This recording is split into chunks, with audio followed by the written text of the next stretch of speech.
sempre alerta.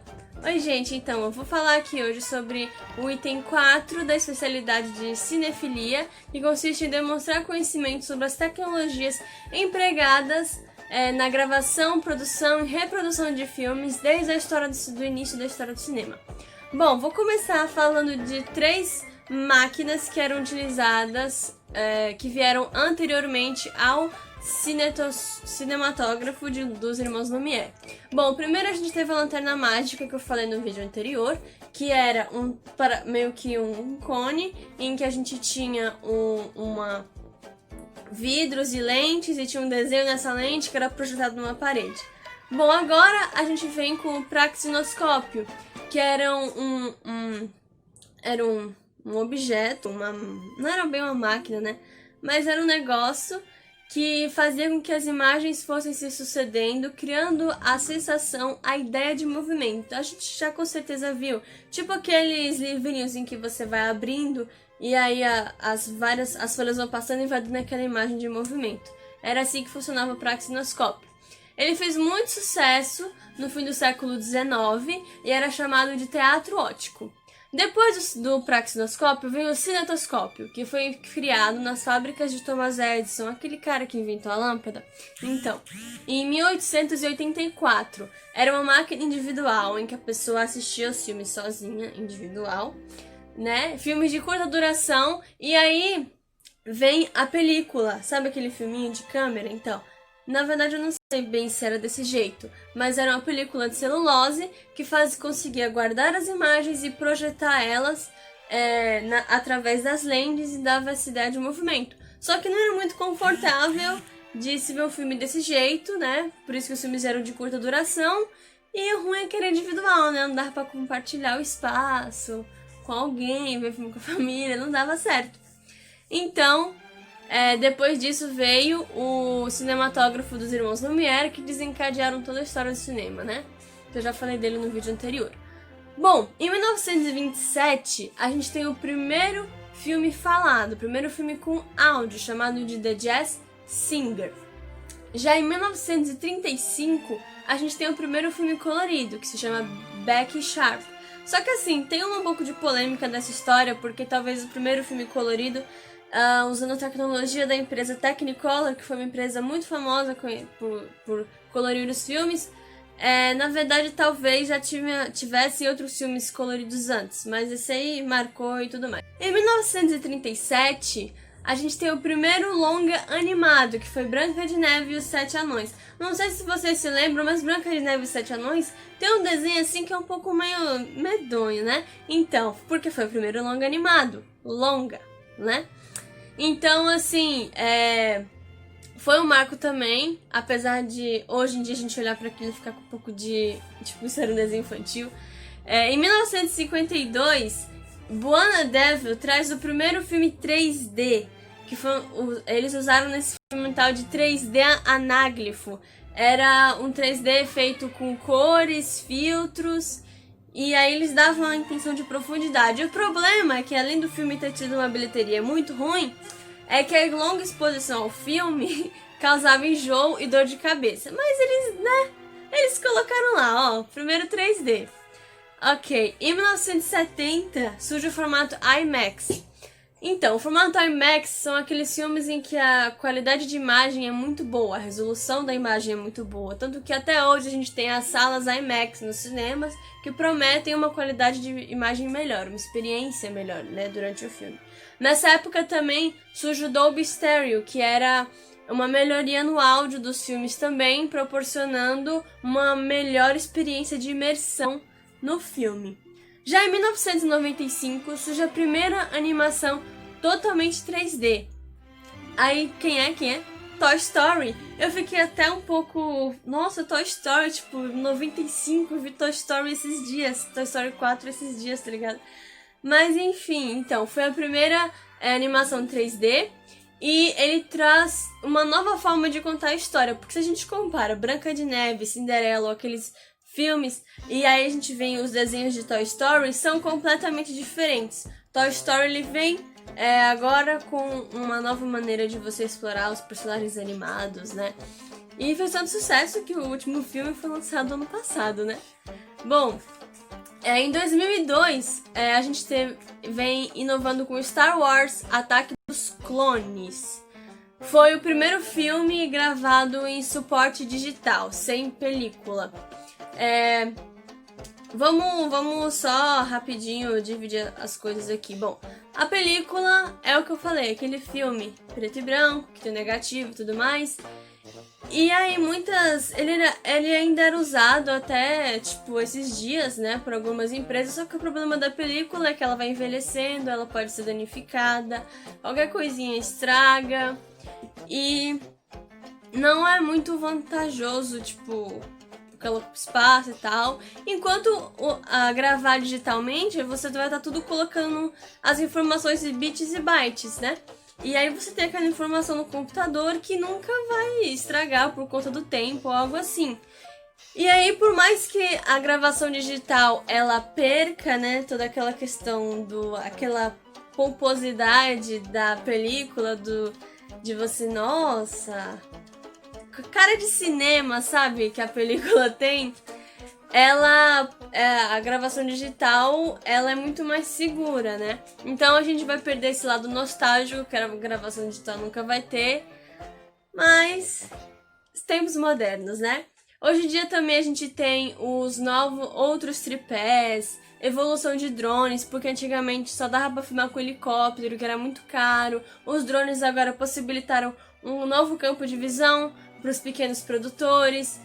Novos tripés como os Steadicams, que fazem com que o cameraman trema menos a imagem enquanto estiver filmando. Então tudo isso no ramo das câmeras e de filmagens veio de inovação com o passar do tempo. Bom, já falamos das câmeras e agora a gente vai falar das edições.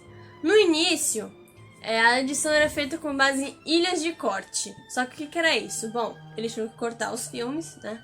As imagens, os vídeos. Os cortes eram totalmente diferentes do que a gente faz agora, que a gente entra no aplicativo, põe o ponto de início, põe o ponto de final e tá tudo certo.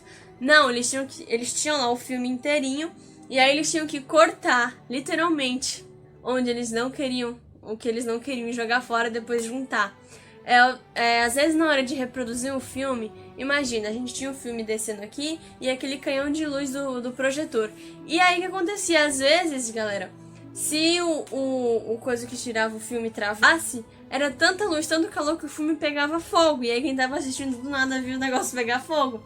E aí os caras do cinema tinham que cortar o filme, remendar e depois botar pra rodar.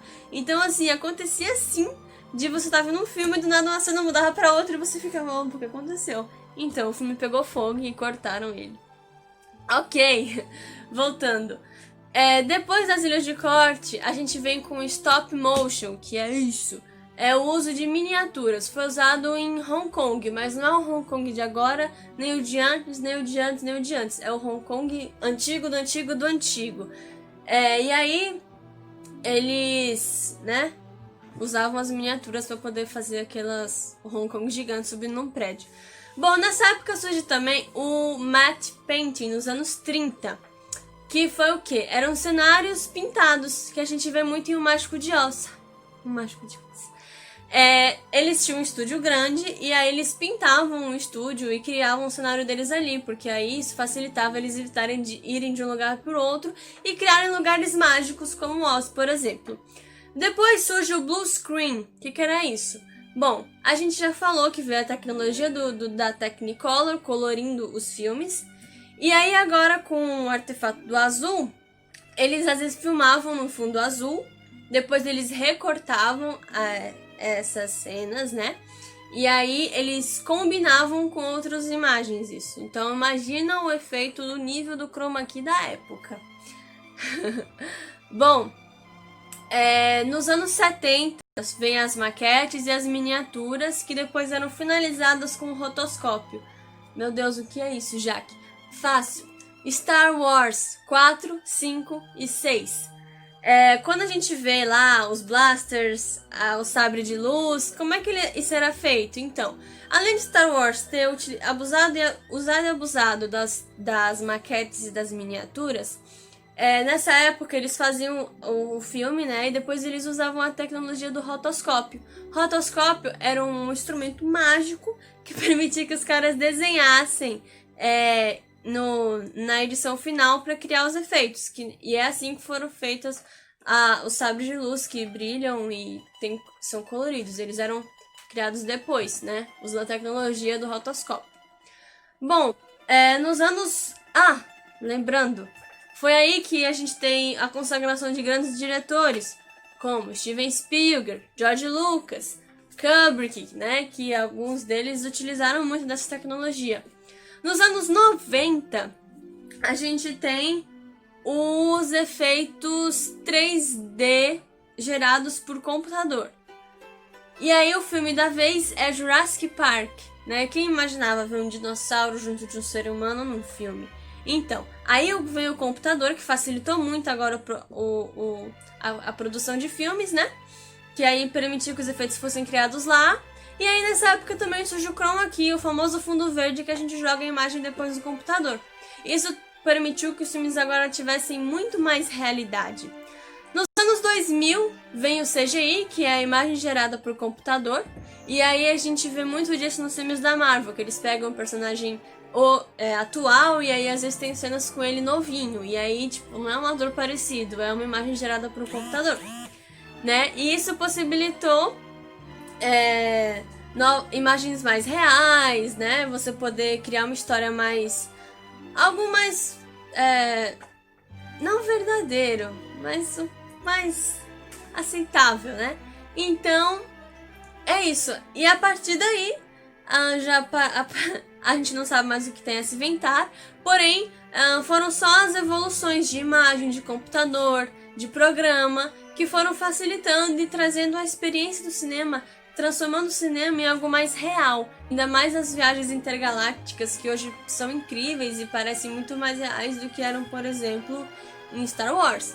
E aí um filme que marcou muito o avanço tecnológico da edição é Avatar, que o produtor estudou mais de 9 anos para poder conseguir usar e abusar dos efeitos especiais. E o legal de Avatar é que a gente tem eu, ET, ou então o que nem a gente vê em Planeta dos Macacos, em que os personagens, os atores, eles filmam cheio de pontinho na cara, entre aspas, e aí depois eles viram um macaco, ou então em Avatar eles viram alienígena. Bom, é isso em questão de edição. E agora em questão de reprodução, tudo começou com a película, né? O filmezinho que ia girando e descendo. Que aí tinham que ser projetados numa tela escura, né? Numa sala escura, na verdade. E aí a pessoa tinha que ir no cinema e tudo mais. Depois veio a televisão, que aí proporcionou que você assistisse os programas e tudo mais dentro da sua casa, o que prejudicou um pouco o cinema. E só que aí, né, você tinha ainda que escolher, esperar da hora pra você ver seu filme, seu programa. E aí depois disso veio o videocassete, que aí os reprodutores de videocassete, que aí agora você podia assistir o filme a hora que você quisesse, né? Depois vem a evolução, parte pro VHS. E do VHS a gente chega no DVD. Aí o VHS se perdeu, né? Porque o DVD agora, ele trazia, né, algo muito mais legal, interessante. Porque o DVD agora ele tinha bônus, ele tinha créditos, eles tinham conversa com os atores, não sei o quê, né? Os DVDs, eles são famosos discos ópticos. Bom, a evolução do DVD era o Blu-ray, que era a alta definição em casa, né? Porque o Blu-ray agora permitia você ter os filmes de muito mais qualidade e tudo mais. Só que aí o que prometia muito do Blu-ray, na verdade, nem fez tanto sucesso assim, né? Porque aí depois os DVD HD, que eram DVDs de alta resolução. E aí logo entrou o streaming, que é o tá na moda agora, os atuais, Netflix, Amazon Prime, Globoplay, Disney+, que facilitaram ainda mais, porque agora você tem uma infinidade de filmes dentro do seu celular, né? Não é mais uma mídia física, você não tem que ter um espaço na sua casa para guardar DVD. Tudo agora é pela internet e isso, né, evitou que o Blu-ray fizesse tanto sucesso e derrubasse os DVDs. Mas enfim, gente, basicamente essa é a história da produção, da gravação e reprodução dos filmes. Eu espero que vocês tenham gostado. Acho que eu falei um pouco rápido demais, mas é porque eu não queria prolongar tanto. Não sei se esse vídeo é muito interessante. Mas enfim, a gente não sabe o que tem ainda por vir, mas o streaming até agora parece algo bem assim, que vai ficar por um bom tempo até criarem um novo jeito de se assistir filmes. Bom, a gente às vezes acha, né? Em termos de edição e efeitos especiais, o que basicamente a gente tem é evolução de computadores e programas, e de câmeras a mesma coisa, evolução de lentes, de pixels, etc, estabilidade, você ter tripés que caminhem, rodas e tudo mais. Então é isso, essa foi a Especialidade e vejo vocês na próxima. Sempre alerta!